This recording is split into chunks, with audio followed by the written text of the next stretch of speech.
oferece Jornal Nacional.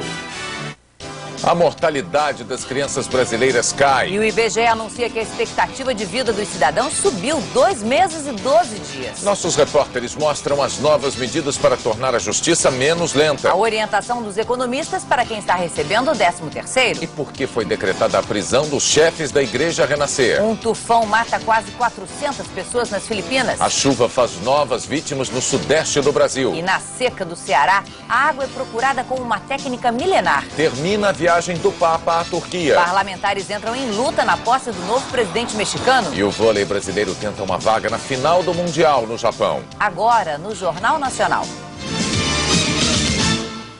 Boa noite. Uma pesquisa do IBGE sobre a expectativa de vida dos brasileiros concluiu que, em média, nós estamos vivendo um pouco mais.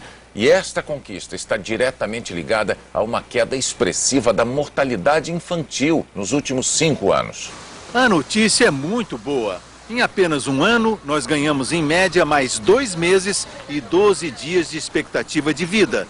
Segundo o IBGE, a melhora tem sido contínua. Em 2005, os bebês brasileiros nasceram com a expectativa de viver 71,9 anos, contra 70 anos e meio, 5 anos antes. O fator que mais contribuiu foi uma queda de 14% na mortalidade infantil no mesmo período. As crianças começam a ter melhor tratamento das doenças infecciosas através de vacinas e antibióticos e a população em geral, com o saneamento, tem menos incidência dessas doenças. Os brasileiros do Sul têm a maior esperança de vida no país, 74,2 anos. Os nordestinos, a menor, 69. Na comparação com alguns vizinhos, o Brasil fica atrás. Na Argentina, a expectativa de vida é de 74 anos, no Uruguai, 75 e no Chile, 78. A expectativa de vida de quase 72 anos para o brasileiro é apenas uma média geral. Muitos, é lógico, superam essa marca. E as estatísticas dizem que as pessoas que têm hoje 70 anos vão chegar, em média, a perto de 85 anos. É uma população idosa crescente que precisa de cuidados especiais. Esta arquiteta projetou uma casa cheia de dicas para proteger o idoso e facilitar o seu dia a dia. Piso plano e antiderrapante, armários mais baixos, barras de apoio no banheiro. Não adianta esperar ter um acidente para depois fazer. É melhor que se faça preventivamente, porque são coisas simples de serem feitas. Por experiência própria, Dona Maria diz que janelas amplas com paisagem são essenciais para o idoso não se sentir isolado. O telefone também ajuda. Eu te amo, viu, meu filho? Tchau. Quem que é? Meu filho caçula. Me liga todos os dias.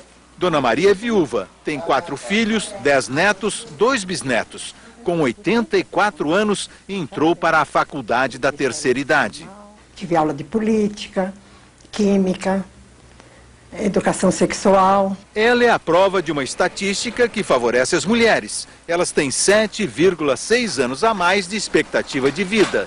E Dona Maria ainda acha que é pouco. Nós não podemos morrer antes que a vida acabe, né?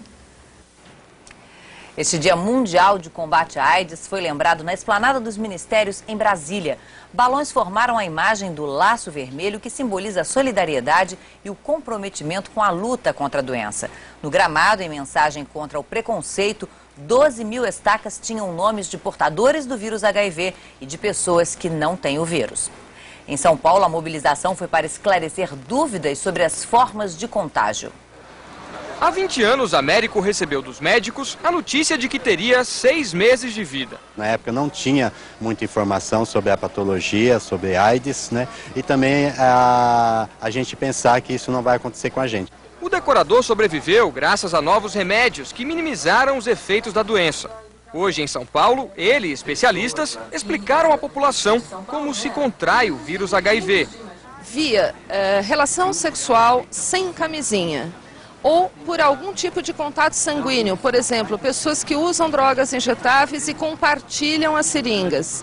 Ou então de mãe que já tem o vírus e que pode passar para o bebê. Enquanto não se descobre a cura, a prevenção ainda é o melhor remédio contra a AIDS. Mesmo depois de tantas campanhas, o desafio é convencer as pessoas da importância de se prevenir. Os especialistas avaliam que a população está informada, mas os números mostram que isso nem sempre elimina comportamentos de risco. Os registros revelam uma queda nos novos casos, de mais de 36 mil em 2003 para 33 mil no ano passado, bem mais do que 10 anos antes, quando 22 mil pessoas contraíram a doença. A incidência aumenta entre mulheres e idosos. O que não há, na verdade, é um programa de educação continuada. Eu estou convencido que a informação é importante, às vezes ela chama atenção, mas não se mantém ao longo do tempo. Este grupo distribui preservativos e orienta jovens em São Paulo. Vai começar a fazer certinho. O espírito de solidariedade levou um grupo de cidadãos a descer o rio Cuiabá numa expedição pelo Pantanal de Mato Grosso. São profissionais de diversas áreas, como mostra a repórter Eunice Ramos. Em cada comunidade ribeirinha, crianças e adultos são vacinados. Hepatite B, tetravalente, MMR, e febre amarela e gripe. Olha, aqui para nós está sendo uma graça de Deus, né? Os atendimentos médicos e odontológicos são realizados dentro das chalanas, que foram adaptadas para o projeto. Aqui foi montado um consultório com todos os equipamentos necessários para o exame de vista. Um fragmento de madeira no olho incomodava este pescador. O problema foi resolvido na hora. Anestesiamos, retiramos e fizemos curativo e ofertamos os colírios e pomada para ele tratar em casa. O projeto Saracura existe há 4 anos. O material utilizado é doado por empresas e profissionais liberais para melhorar a qualidade de vida dos ribeirinhos. O projeto conta ainda com equipe de enfermagem, pediatras e ginecologistas. Elas são examinadas e se elas apresentam alguma alteração, elas são medicadas de acordo com os procedimentos orientados pelos Ministérios da Saúde. Mas a saúde não é a única preocupação dos voluntários. Todo mundo tem escova? Quem tem escova? Mostra pra tia. Isso. Tem vez nós passa muita, assim, dificuldade por falta do dinheiro que não tem, né? Por isso que a gente fica muito feliz de ver a chalana encostando no porto. Nós fazemos um trabalho de solidariedade e levamos o pouco que podemos para essas pessoas que têm muito menos, né? E é uma realização para a gente fazer isso. Daqui a pouco, as medidas para tornar a justiça menos lenta e mais transparente. A orientação dos economistas para quem está recebendo o 13º. E por que foi decretada a prisão dos chefes da Igreja Renascer.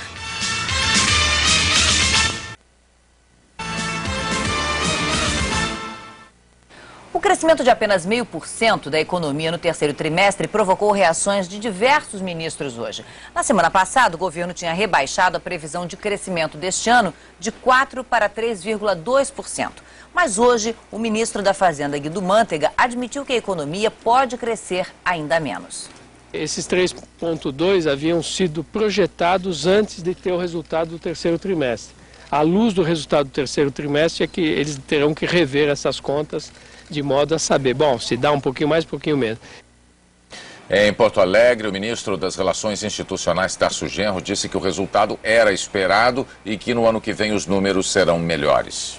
O presidente orientou a nossa equipe econômica, os ministérios relacionados politicamente e tecnicamente, que preparem um conjunto de medidas, não se trata de pacote, porque pacote é ruptura e não há nenhuma ruptura, o que há é uma evolução para dar sustentabilidade a um crescimento de 5% no ano que vem. Aliás, como havia sido pautado pelo Conselho de Desenvolvimento Econômico e Social na sua última reunião. O Brasil vai crescer bem menos do que os outros emergentes. A China deve chegar a 10%, a Índia e a Argentina a 8%. A média da economia mundial deve superar 5%, segundo o Fundo Monetário Internacional. No Rio de Janeiro, o ministro do Trabalho, Luiz Marinho, culpou o Banco Central. Disse que a política monetária foi conservadora.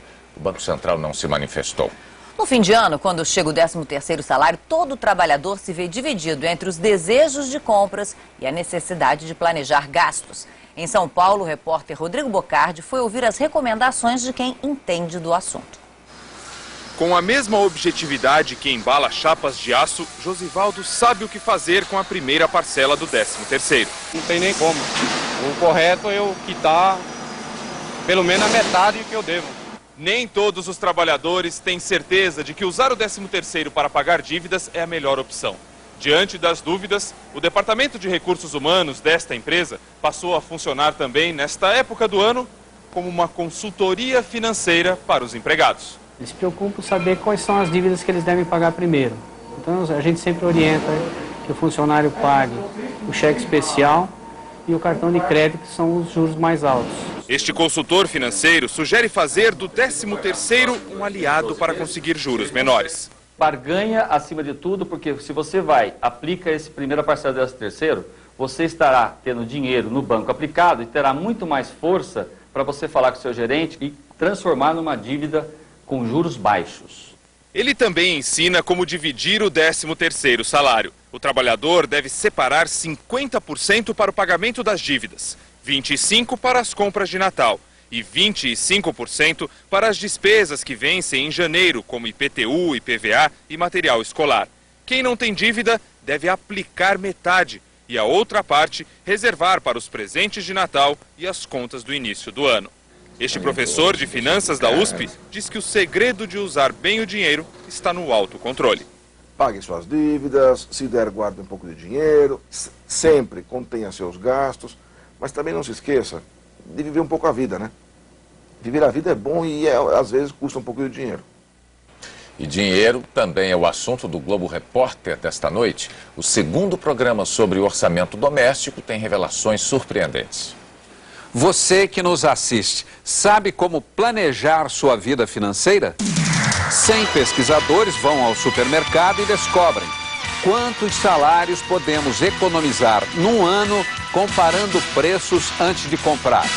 Avós que emprestam dinheiro para os netos e adolescentes pendurados no cartão de crédito.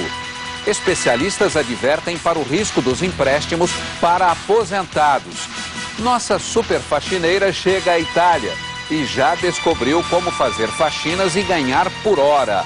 A brasileira que vive com um salário mínimo revela como investe no futuro dos filhos. Hoje no Globo Repórter. A Polícia de São Paulo ainda não tem pista do paradeiro dos fundadores da Igreja Apostólica Renascer em Cristo. O casal é acusado de lavagem de dinheiro e estelionato. O casal Estevani, Sônia Hernandes e 3 sócios são considerados foragidos desde quarta-feira. Donos da Igreja Evangélica Renascer em Cristo, eles tiveram a prisão decretada pela Justiça no processo no qual os 5 foram denunciados por transformar a Renascer e as 10 empresas do grupo numa organização criminosa. Os donos da Renascer e seus sócios são acusados de desvio e lavagem do dinheiro arrecadado nos cultos e de praticar uma série de golpes contra os próprios fiéis. Além disso, a Procuradoria do Estado de São Paulo está processando as empresas do grupo por falta de pagamento de impostos, uma dívida que já chega a 7 milhões de reais. Fiscais da Fazenda Estadual rastrearam 8 contas bancárias pelas quais passaram nos últimos 2 anos 46 milhões de reais não declarados à Receita Federal. Em 25 anos de existência, a Renascer acumulou 1.500 templos no Brasil e em outros 6 países. E está na mira da polícia há 3 anos. A prisão preventiva dos 5 acusados foi pedida porque eles não compareceram à audiência com o juiz. E também porque, segundo os promotores, os crimes continuam sendo praticados.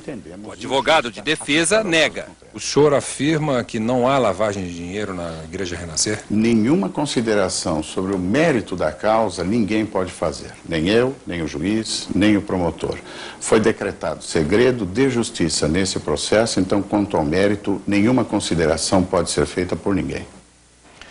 O projeto que regulamenta a chamada súmula vinculante, aprovado ontem pela Câmara dos Deputados, aguarda agora apenas a sanção do presidente Lula.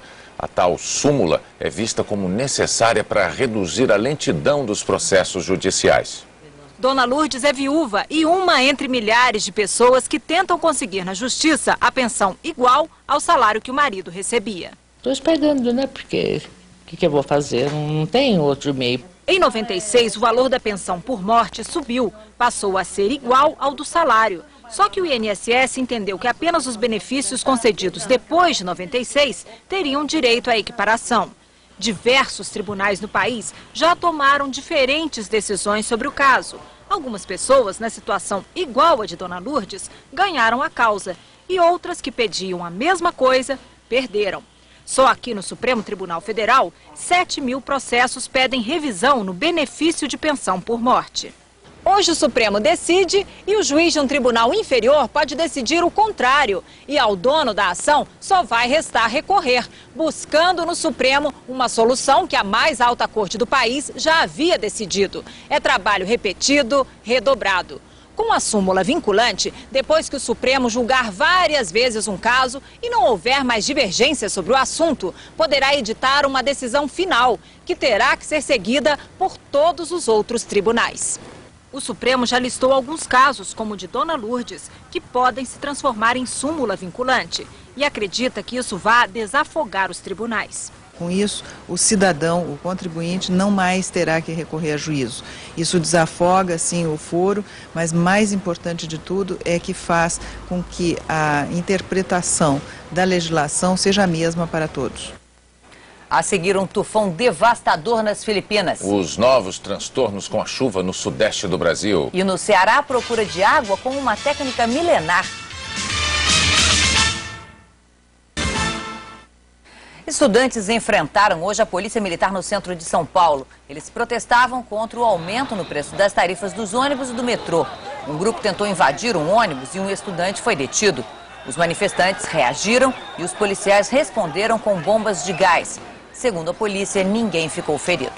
O Lago Paranoá, um cartão postal de Brasília, amanheceu hoje poluído por uma mancha de óleo. Os técnicos estão tentando conter a expansão da mancha de óleo com boias e placas de material absorvente. É a primeira vez que um acidente como este acontece na capital. Eles também coletaram amostras para analisar o material, um derivado do petróleo usado na pavimentação do estacionamento de um supermercado. A Polícia Ambiental acredita que o produto tóxico foi arrastado pela chuva. A mancha chegou a 1 quilômetro de extensão. O trabalho de limpeza é bastante lento. 24 horas depois do acidente, ainda há muito óleo aqui nesta área, próxima ao local onde houve o vazamento. A Polícia Ambiental não recomenda atividades como o banho e a pesca até que a água esteja totalmente despoluída.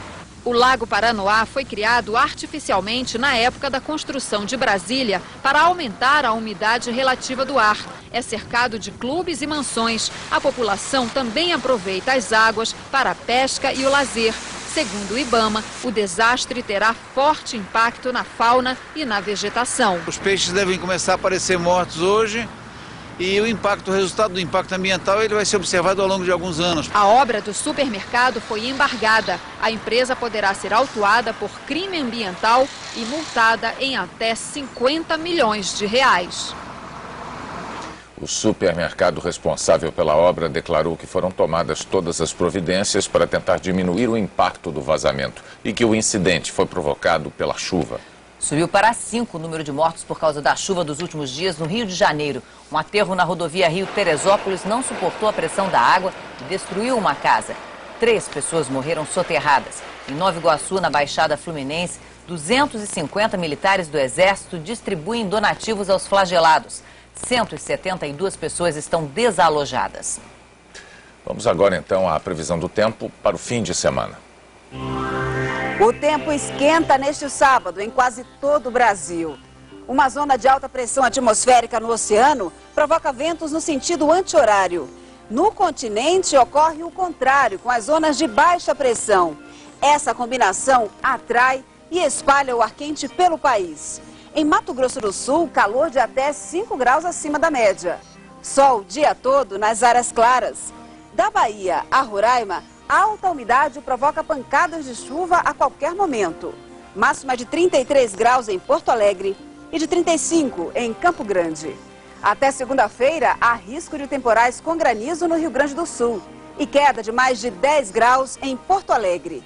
Em São Paulo, Rio de Janeiro e Boa Vista, termômetros em torno dos 35 graus. No Ceará, os repórteres Alessandro Torres e Jorge Ulisses acompanharam o trabalho de um cidadão a quem muitos recorrem quando precisam encontrar água, especialmente nesses tempos de seca. Quanto mais intensa é a seca, mais o sertanejo se supera. Neste ano, partes do Ceará e do Piauí tiveram chuva abaixo da média. Durante o período de seca no sertão, a água não vem do céu e também desaparece de muitos açudes, rios e riachos como este. Mas ela continua aqui. Basta saber em que ponto encontrá-la, no subsolo. Na vegetação da caatinga, o aposentado Pedro Brasiliano encontra o instrumento que dá a pista. A técnica milenar ele aprendeu com os sertanejos dos Inhamuns, a região mais seca do Ceará. Quando chega perto da água, você aqui está pegado com ele, você sente ele se movimentando aqui em seu couro, ele começa a se agitar aqui, sabe? O uso da varinha tem nome científico, radiestesia. É a sensibilidade à radiação.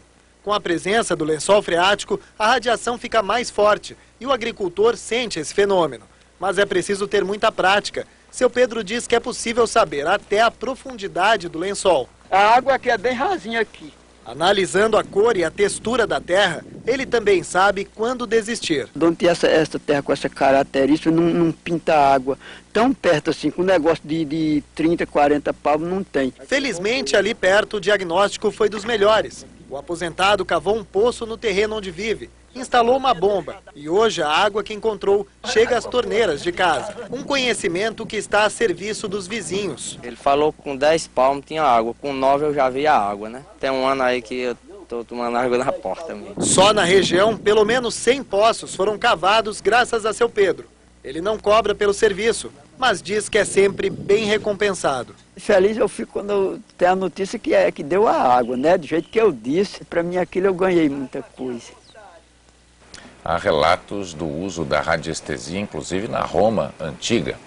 388 pessoas morreram na passagem do tufão Durian pelas Filipinas. 100 pessoas estão desaparecidas. Os ventos de até 250 km por hora provocaram enchentes e deslizamentos de terra. Uma das avalanches foi na base do vulcão Mayon, ao sul da capital Manila.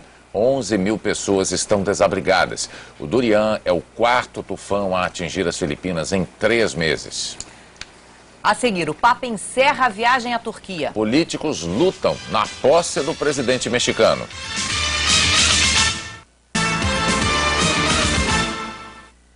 26 pessoas foram presas hoje na Operação Licomedes da Polícia Federal em São Paulo, Minas Gerais, Goiás, no Pará e no Amapá. Todas acusadas de integrar uma quadrilha que usava nomes de pessoas mortas para receber benefícios do INSS. As investigações começaram no ano 2002. O prejuízo, segundo a polícia, chega a 5 milhões de reais. A maioria dos golpes ocorria no Amapá. 3 dos presos são funcionários do INSS em Macapá. O Tribunal Regional Eleitoral de Minas Gerais suspendeu agora à tarde a diplomação do deputado federal eleito Juvenil Alves, do PT. Juvenil Alves está preso na Polícia Federal, acusado de crimes como sonegação de impostos e lavagem de dinheiro. Um prejuízo que a Receita Federal calcula em R$1 bilhão.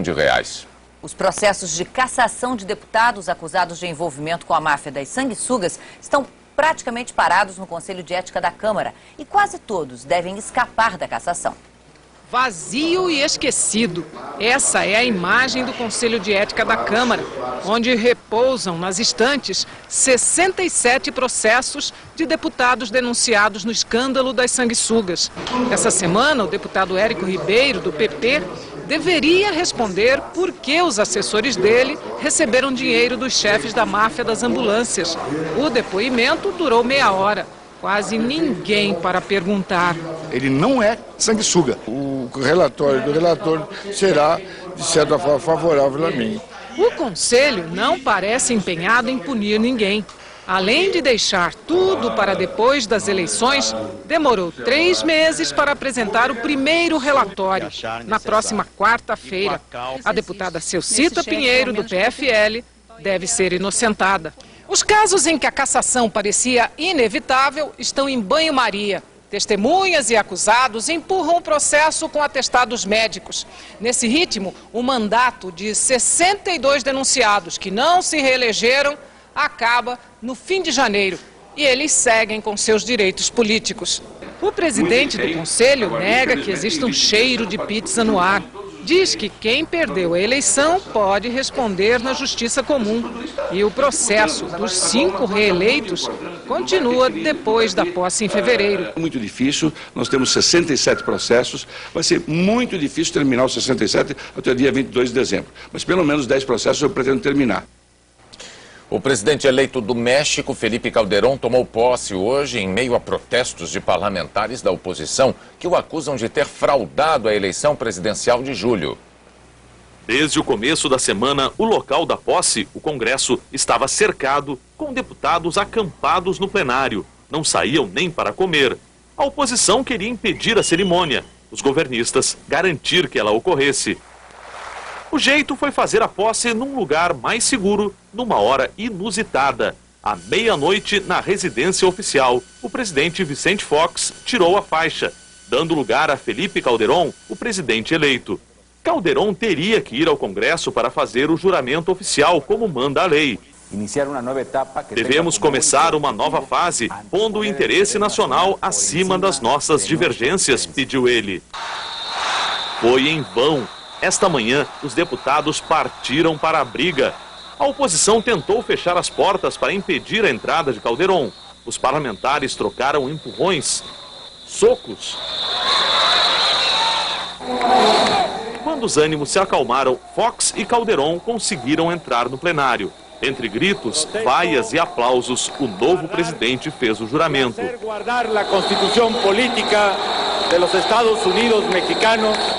Calderón venceu a eleição em julho por uma diferença de menos de 1%. O adversário dele, Manuel López Obrador, contestou o resultado mesmo depois da recontagem de votos. Convocou manifestações e se autoproclamou presidente legítimo. Felipe Calderón foi eleito prometendo atrair investimentos estrangeiros para melhorar os salários dos mexicanos. Os Estados Unidos contavam com isso para reduzir a imigração ilegal. Agora ficou mais difícil. Os investidores não gostam de arriscar dinheiro em países instáveis, onde os políticos resolvem as diferenças no tapa. O Papa encerrou hoje a visita de 4 dias à Turquia. Antes de partir, Bento XVI manifestou o desejo de que ela tenha contribuído para a maior compreensão entre as religiões. É o que informa a enviada especial Ilse Scamparini. O último encontro foi reservado aos cristãos de Istambul. 1.500 pessoas vieram à Igreja do Espírito Santo. O Papa agradeceu a hospitalidade generosa do povo turco. Sei que a minha presença causou muitos transtornos à vida cotidiana da cidade, disse Bento XVI. O centro da metrópole, que ficou fechado durante 4 dias, voltou à vida de antes. Na pesca, nos mercados, nas grandes mesquitas. Este turco disse que perdeu tantos compromissos que preferia que o Papa não tivesse vindo. Não gostei do trânsito, mas do Papa sim. Foi respeitoso e acho que agora o diálogo entre muçulmanos e cristãos pode começar. Quando João Paulo II entrou na mesquita de Damasco, na Síria, uma das mais antigas do mundo, rezou dentro da mesquita. E naquela ocasião, em 2001, já foi visto como um grande gesto. Bento XVI foi o primeiro Papa a virar-se na direção de Meca, a cidade sagrada dos muçulmanos, e rezar como se fosse um deles. A visita de Bento XVI à Mesquita Azul foi considerada pelas autoridades islâmicas da Turquia melhor do que um pedido de desculpas. O Papa deixou o país com a imagem de um homem objetivo e de um pontífice sensível ao Islã. Também para Bento XVI foi uma experiência de grande abertura. O Papa, ao se despedir, falou que parte do coração dele fica em Istambul. A Arquidiocese de Los Angeles, a maior dos Estados Unidos, fechou hoje um acordo na Justiça e vai pagar 60 milhões de dólares para se livrar de 45 processos de abuso sexual. 22 padres católicos estavam envolvidos nesses processos. A seguir, Sérvia e Montenegro no caminho da seleção brasileira. É hora da semifinal no Mundial de Vôlei. Daqui a menos de 4 horas, a seleção brasileira masculina de vôlei terá um jogo decisivo no Mundial. Vai disputar com Sérvia e Montenegro uma vaga na finalíssima do campeonato. Nada como uma reuniãozinha. Já conversamos, acho que até conversamos demais já. Tá virando aqui uma terapia em grupo já, né?